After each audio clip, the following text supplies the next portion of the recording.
Aha! Good morning. Good morning, good morning, and welcome to another episode of The Morning Haze. I am Josh Hayes. Welcome to this Friday morning.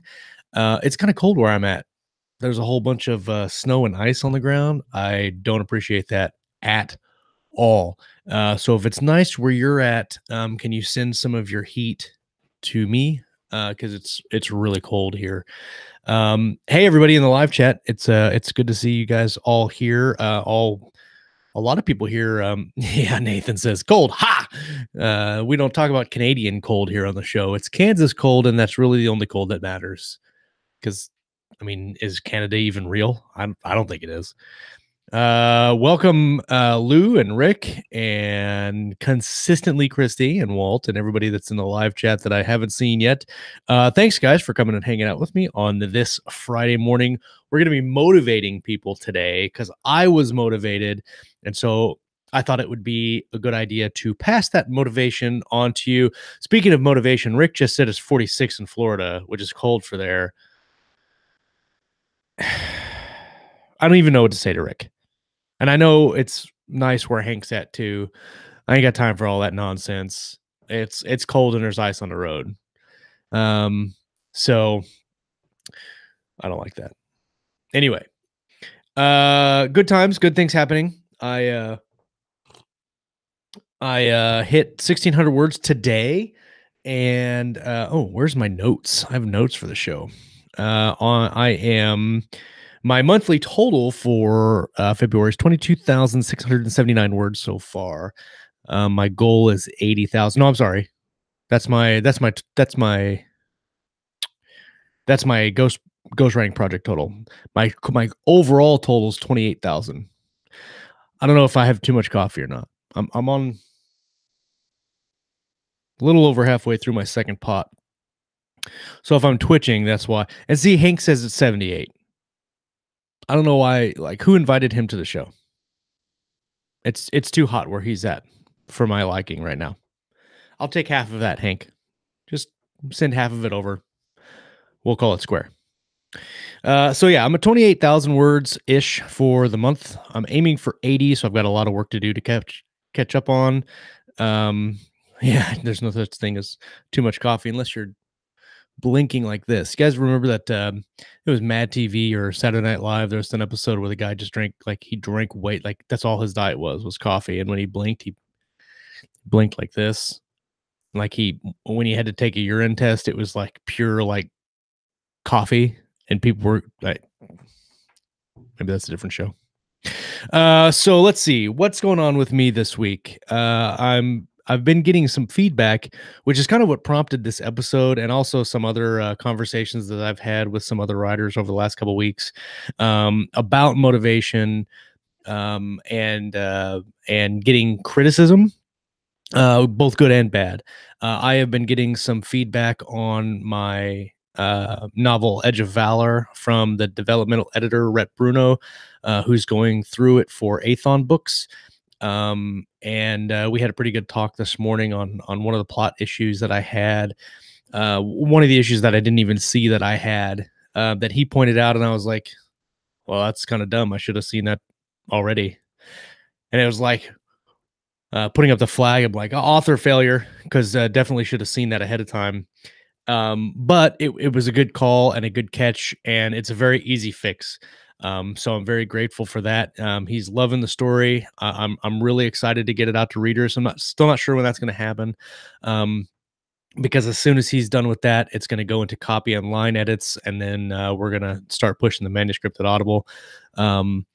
But it is coming, and it is well into the process. I've got several people that are set up to be ARC readers on it. So if anybody's a military sci-fi buff and wants to read it, send me an email or a PM on Facebook. We can get you on the list and get you set up to read the book early, maybe. Let's see what else is going on. Oh, so there's a little thing called the Strikers War that's going on right now. And it went out to the Galaxy's Edge Insider Club, which is basically a club that you subscribe to through Nick and Jason's Galaxy's Edge franchise, and you subscribe to their group, and you get all the books early. You actually get to help choose some of the covers for their books. They just did a cover deal for Karen Travis and her new novel or series that's coming out in their universe, and it was pretty cool to see that. And they show like other things too, like they'll give us previews of T-shirts and put it out there and say, "Hey, which T-shirt design do you like best?" And we get to vote on those. And I've been an insider ever since they started it. I was one of the first ones getting into the program, and now it's cool to be also in the program, but an author in the series as well. So all that being said, Strikers War went out to insiders yesterday. I think it was yesterday or the day before. I think it was yesterday. The crazy thing is that some people have already read it. Like they got it and they were done. And I was like, I don't even know. I barely can read a chapter in that amount of time. And I got some really good feedback on that from some fans. Some feedback that really prompted this episode even more than I really even more so than I wanted to talk about it already, because I feel like um even as me as a writer, like I try to push and motivate other people that I know, but getting it from readers that are excited about reading your book and have read it more so than a review on Amazon, but even that is necessary. But getting just a personal message from a reader who says this is really really cool, that's motivating to me. And so I wanted to share a little bit. I'm not going to name names because I don't want to embarrass anybody. But I've got two snippets here from a feedback that I got that was super freaking cool. So the first one is the scene with your main character, his name's Lincoln, hitting those houses, getting roughed, and having to dip, duck, and dive, which is a good dodgeball reference, by the way. While the principal was in play, was tense, and he spelled it out TENSE, like with spaces. Really putting emphasis on tense. And then and then after that he says this particular person says, I have fistfuls of deployments under my belt, and it always gives me the unicorn giggles when I read a book where folks hit all the right notes. Better when they're blasters rather than bullets. Seriously, great job on the first part. I thought that was pretty kick-ass. Like I was in the military. I was a cop, but I never had any combat deployments. Never really had any deployments ever, and so my personal experience in that arena is extremely limited. And so when somebody who's been over in the sandbox, deployed, gives me that type of feedback on a story, that was awesome to me, and I wanted to share that with you guys this morning because more so than my author friends that um, give positive feedback and encouragement, getting it from readers and fans of a series, and then fans of that type of book, it was really really cool. So thank you for that. And it was fun to write, and the whole book was fun to write actually. And so I'm really excited for Strikers War to hit the shelves, as it were, so more people can read it. But the positive feedback that I'm getting right now is really encouraging. Enough patting myself on the back. Let's see. So we talked about motivating authors and motivating ourselves, and um, this is kind of like a challenge episode, more so to get you guys motivated to write this weekend and do some really cool things. And um, like I've said before, that writing can be kind of a lonely career, but it doesn't have to be, especially here in Keystroke. We have a really good community, and we have people that talk, and I'm seeing personally, I'm seeing a lot of cool things happen with Keystroke and the people associated with Keystroke, where, we have people that are starting brand new collaborations based on what happens on the show and what happens, hell, in the live chat. Things have happened in the live chat in the Facebook group where people are like, okay, let's collaborate. And they're doing that through the community. There's cool things that are happening that I can't talk about right now, that are, just other authors being, the word is, there's not a good word. It's not generous, and it's not it's kind, but on a whole nother level. And touching other authors' lives in ways that are truly selfless, and very very cool. And I wish that I could talk a little bit more. I'm kind of vague booking a little bit, and I apologize about that. Um, but I think as the year goes on and things happen for people, you'll all be able to see what I'm talking about. So I appreciate everything that everyone does as part of the community and as viewers and fans of the show, and I think that's super cool. One of the things that um, originally prompted this episode was motivation, but also acceptance of feedback, both positive and negative. And I think we get tied up on so much of not engaging with fans, whether it's positive or negative, especially on Amazon too, which I'm horrible at it. I need to get better. But one of the things is as that I've noticed about some writers is um, uh, the engagement with the fans on a personal level sometimes is lacking, unless it's good job on your book, and then it's a hey thanks, the next one's coming out, go buy it. Which I don't that kind of engagement isn't like as a fan. I would be uh much more appreciative of the author saying, "Hey, thanks, man. I'm really glad you liked the book. What are you doing this Saturday? Or what are you reading now?" Or something like that. Like actual true engagement, where it's not like, "Hey, thanks for the compliment. Can you go spend some more money?" Um, I think that as authors, we kind of get wrapped up into that, and not having like a really um, fruitful engagement with fans. And I think a lot of us kind of miss some opportunities there to really build those relationships up, because I mean, look, you only need, what's the adage, you only need uh 1,000 true fans and you'll be successful. And 1,000's really not that much. Like it really isn't.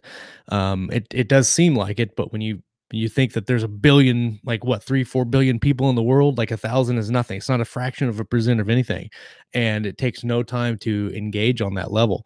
But I think also when you talk about positive engagement, you have to look at the negative and the criticism too. And that goes as authors, a lot of times that we'll read something, and I've had yeah, Rick says 7 billion. It's kind of off, but still point stands. Um, I think that um, acceptance of feedback is a must as an author. But also as authors, um, giving feedback, positive and negative, is something that I think we should strive to do too, but do it in a constructive way, um, and to motivate each other to keep going. Um, because we all know that reviews are sometimes far and few between, and as authors, we know that. So if you read an author's book as an author, if you read their book, um, and you don't go leave a review or you don't leave them feedback, then you're kind of in a hard spot when you're like, "Hey, come and review my book." You need to have engagement both ways, and it's motivating for both the reader and the writer for that interaction to happen on that level. Um, and so I've been really actively trying to engage with readers, on the Galaxy's Edge page, on my personal page and my Instagram and all that stuff. And that actually, the interaction that I'm having with those people is really motivating me to keep doing it. And it's fun to see kind of these relationships build out where it starts off with, "Hey, that's a good book. Hey, thanks. How are you doing this weekend?" And then it kind of balloons from there, and it turns into an actual relationship, and that's super cool. But I think too that we kind of get wrapped up into only giving good feedback, and I think that's kind of uh, uh, an awkward kind of fine line to walk down, because I mean, feedback goes both ways, right? And um, so if something is, I mean, if something is bad, it's bad. But if something is bad just because you don't like it, but uh, So, if something is bad because you don't like it, doesn't mean that it's not bad. It just means you don't like it. If something is bad because of a structural error or something that could have done better, then I think you could provide feedback to the author on that and do it in a way that is constructive and positive and motivating to that author. Um, and um, Bardo today actually mentions this, doing 1 or 2 star reviews. Um, the amount of time that it takes to leave a review, right? If you just leave that negative review and say I hated it, that doesn't do anything. If you leave a review and then don't follow up with, you know, if you left that review and you thought in your heart that you needed to leave that negative review, why don't you just email the author and talk to them on a personal level? Email them and say, hey, this is what I thought about the book. Um, you know, I think negative reviews have their place. But really, the only reviews that I really look at are the threes and the fours. Because I mean, you're going to get fives, and that's great. You're going to get ones and twos, but most of those ones and twos are I hated this book. And that does nothing for me as an author. And it doesn't really do anything for me as a reader either. Like if I go and look at reviews, I immediately click to the 1 and 2 star reviews. And most of the time they say I hated this book or I didn't like this book. And that's just not helpful to anyone. But if you leave a review like, hey, this person did this and it wasn't, I didn't think it was in their character to do that, or how did they get there when they were over here? Like those structural issues that are really good to help an author develop their craft. I think those are good to leave. Absolutely. We come to a point in indie publishing where um, we don't have these editors that are gatekeepers, right? And so we're just writing these books and putting them out and expecting everybody to love them. Well, if you pay for an editor, then you as an author have the ability to accept or reject what they suggest to fix in your manuscript. And in the end of the day, you can just put out a first draft. But I think we're getting almost to a point where now it's common practice for the indie author to have complete control, and I like that complete control. But we come to a level almost where it's like a participation trophy level, where everybody that publishes a book kind of gets this whole like, I published a book, you should like it, and if you don't like it, then you're wrong. Well, it could just be that your book's bad or it needs work. And I think that uh, we kind of lose that a little bit as engagement with writers. There's a lot of interaction going on in our chat. I know I'm not getting a lot of the live questions. Let me take a minute and just kind of look through and see if uh, stuff's going on. Let's see. Barta today asks, how do you interact with them? What format do you use? How do you get them to respond? So with readers specifically, like if you've got an author page or with me in the Galaxy's Edge page, I just respond to them on Facebook and talk to them. There are some authors that reach out on Amazon and just talk to them on Amazon, positive and negative reviews alike, which is something that I want to start doing. Just because that's where the engagement is. If you can start up a conversation on Amazon or wherever the fans are, if they leave you a review and it's a good review, hey, tell them thank you. Like, that I've been really horrible about that, but as I started kind of turning my thought process around to really building a brand and building something that people can get behind. If you expect people to follow you as an author and a person, you've got to put yourself out there as a person. And if you don't put yourself out there as an approachable person where you don't talk to people, then nobody's going to talk to you. So really just putting yourself out there is number one. And if they reply to your newsletters, you can email them back. Nathan's got a good point. Having a good list, having a Facebook, which Nathan just set up. Good job, Nathan. Let's see. Walt asks, what are some of the ways that you motivate yourself when you're not feeling the writing bug other than coffee? So when I'm not feeling the writing bug, I don't know that I've not felt the writing bug. Sometimes I sit down and want to write and I'm like, I don't know what to write. Kind of my mind goes blank. It's not really writer's block because I know what I have to write. I just don't do it. Um, but sometimes I motivate myself by um, listening to an audiobook or listening to a podcast like Gary Vee's podcast, like I talked about last week. Some really motivating. There's a lot of motivating podcasts out there that are just that's all it is inspiration and motivation. And sometimes that'll help pump me up. And sometimes I just take a minute and look at the project and go, I'm not ready to write on this part yet. I'm going to go to something else that I really want to write, and I'll write that and then come back to it later. What I did the other day was just a whole bunch of voice dictation where I just free dictated and had like 8 paragraphs by the time I was done. And usually when I get into that, even if I didn't start the draft thinking I was really excited about doing it, by the time I get done doing the voice dictation through that free writing, then I kind of like am motivated to continue. A lot of times though, then I run out of time and I'm like, crap. Yeah, let's see here. Yeah, Nathan says he doesn't respond to reviews on Amazon. A lot of people, most people don't, but it's something that I'm going to start doing. What about Goodreads? Goodreads is I used to look at Goodreads a lot, and I haven't actually looked at Goodreads in a long, long time. Goodreads is kind of like Reddit in my opinion. Like you post something on Reddit, and there's just so many of these. You can't do that, or that's horrible, or you shouldn't do that. There's so many negative naysayers on Reddit and Goodreads. Like I'm sure they're really good platforms, and I'm sure that there is a lot of positive people and a lot of good things happening on both of those platforms. But um, I get all the feedback and connection that I have like Instagram and Facebook. I don't need another one. And Reddit is just, the interactions that I've had on Reddit, everybody is that I've had contact with is just kind of meh. I'm sure there are good people. I'm sure there were good people that I had interactions with, but it just wasn't for me. But I am going to try to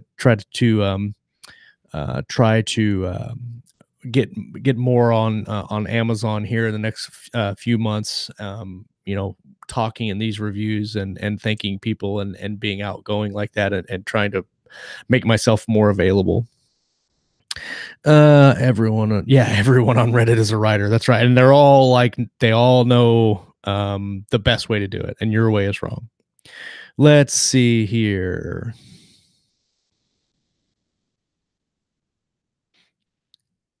Yeah. Walt says, with all the screens behind you and a probable screen on your phone, how do you deal with distraction other than the kids? So a lot of times on my computer, um, this monitor over here is usually with Spotify. I've got Spotify on that monitor. This one over here is where I write at. But most of the time I turn Freedom on. I talked about that a couple episodes ago, and the Freedom app just kills the internet on the computer. I have my phone over here too, but I'm actually going to move my phone mount over here to away from my desk, so that I can't see it when it goes off. And I that way I'm 100% laser focused on what I'm doing. And Hank says, yeah, Josh, it's just that Reddit doesn't appreciate you trashing Wheel of Time. That's true. That's true. They didn't like that at all. And so we stopped. And that's the one thing about negative feedback that I don't like, and is that at some point it's just like it's like that thing we talked about a couple weeks ago with this social justice warrior type stuff. Like you just get so many people on a bandwagon that it's all you hear is negativity. And so like when things like that start happening and you've got that kind of echo chamber going on, I just, I'd much rather go to a positive place, and the community that I have on Facebook with you guys and my Reddit community, and the stuff that I do on Instagram and YouTube here, that the positivity is through the roof with you guys. So I don't see the need to go and plunge myself into the depths of negativity, quote that, and interact on that level. So, but all that being said, like, like I said before, with indie publishing the way it is, you don't have the editors coming back and saying this doesn't work or that doesn't work. So when you put your stuff out there and you're getting negative feedback or you're getting critical feedback, take a step back and look at what you're doing, look at it openly, and then first of all, be motivated that somebody thought enough about it to give you feedback, because I'm sure that there are hundreds and thousands of people out there that have read books and thought something about either good or bad and never said anything about it. And then you never know. And so I look at it both ways. When you get negative, unless it's I hate this book, but negative and positive feedback is motivating in that you know that somebody read your book and for the most part cared enough to leave you their thoughts on it. That being said, yeah, editors are the worst. Somebody take Ellen's knives away from her real quick. Let's see what's yeah. So anyway, I'm gonna go. I'm gonna go short today because I've got more work to do. But I have a challenge for everyone that's watching live. Hey, Big Ben. Everybody that's watching live, and then everybody that's gonna watch after the fact. My challenge to you is twofold. It's two. Whatever book you're reading right now or listening to, by whatever author it is, reach out to that author and give them positive or negative feedback either way, but make it motivating. Be motivating to the author that you're reading their stuff on, and I don't care who it is. If it's David Weber or if it's Scott Moon or whoever, like, reach out, let that author, whether it's email or Facebook, I don't care. Reach out to that author and give them some motivating feedback or criticism on the book that you're reading for them. And number two, the second part of that is, if you know an author that you're friends with and that you've read some of their stuff, or that they've asked for feedback or criticism on, but Luke says, "Dear Josh, stop sucking so bad at writing. Sincerely, Luke." Thank you. I appreciate that. Motivating. We can stop the show right now. If you know a writer that's struggling with motivation or having some doubts about their writing, reach out and motivate them to continue. Whether it's with positive or negative feedback, either way. But no, first and foremost, whatever you're reading right now, reach out to that author and motivate them, and help them in their journey. Look at that. I tied it into Thursday night. If you missed Thursday night, by the way, Brian Meeks was on for like 2 hours last night talking about AMS ads, which is, I mean, he's up there with David Weber on length.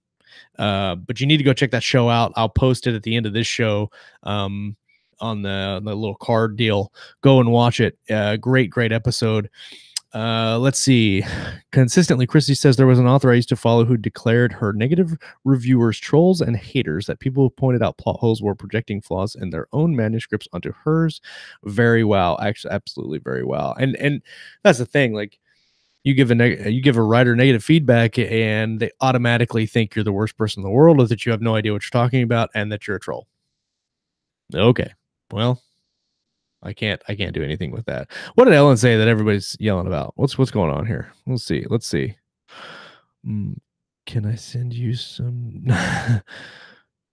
This is what happens, guys, when you don't pay attention to the live chat. And so I'm sitting here looking at you, talking to you, thinking, man, I really want to be in the live chat, but then I got to be up here talking to you, but then I want to be in the live chat. Yes, Hank says Josh is always pretty. So pretty. Yes, thank you, Hank. Appreciate that. By the way, this is the Hank that I was talking about for the Author Stories podcast. If you don't know, Hank's Author Stories podcast. This is my top 5. I did a show on that too. You should go check that out. So we'll wrap it up here on Friday on the Morning Haze. Thank you guys for coming and hanging out with me and distracting me with the live chat. If you missed the show, it's probably because you haven't subscribed or liked. By the way, everyone is live watching the show now. If you haven't liked the show, then you're wrong, and I will come find you and motivate you to hit the like button. Like and subscribe to the channel. And then hit that little notification bell. You can get notified every time we go live. Hopefully we'll figure out this eCam thing this week and see if we can figure it out. And maybe I can have some cool overlays again. So, everybody that come hang out with me today, thank you very much. Go and write some motivating words. Let an author know you appreciate them. And we will see you on Monday on the Morning Haze and on live. Thanks, guys. Have a good weekend. Bye.